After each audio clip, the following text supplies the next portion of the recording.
Better Man for me is a story about love.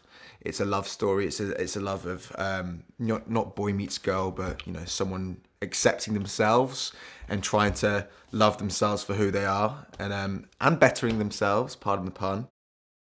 I loved every minute of it. I grew up wanting to do musical theatre, wanting to be a pop star. It was a pop star I wanted to do when I was a kid. So to have that moment with the mic, doing the Robbie flip with the mic, and belting out it was a dream.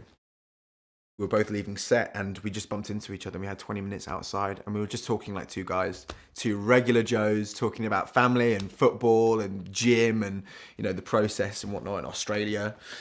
And it was a side to him that I hadn't seen because I was never within that circle. And it was a really useful 20 minutes for me because I got to see this more intimate, this more considered person that isn't always on. And it showed me that when he goes on stage, he comes alive.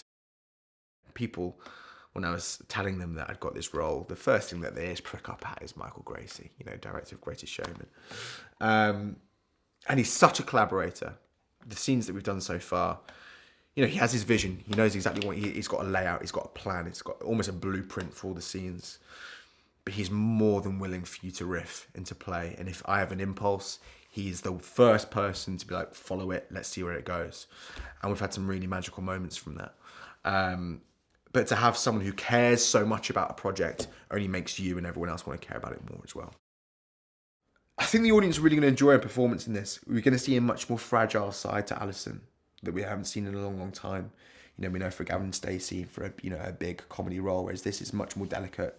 It's much more about the heart, I think, and I think it's going to really blow people away what she's doing.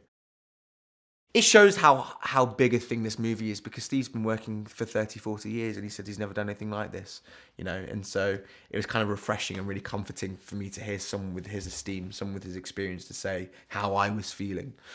And we've had some great moments together. He breaks your heart and pisses you off at the same time with his character. He's found such variation within that role that he's kind of the guy that you love to hate to love. You're still rooting for, even though he's made some terrible decisions, and that can only be a credit to the layers that he's found within his performance.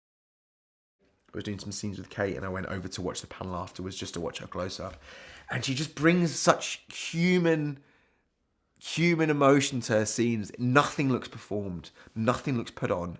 Everything looks so just considered and heartfelt, and yeah, she's Kate Mulvaney, and I hold her in the highest regards. I think people that don't know his music are going to be introduced to a whole new star for them, and the people that do know his music, and they're going to be reminded of how brilliant it is with a whole new context and a whole new setting, and hopefully for them, it's like listening into it for the first time because we've got a whole new story behind it.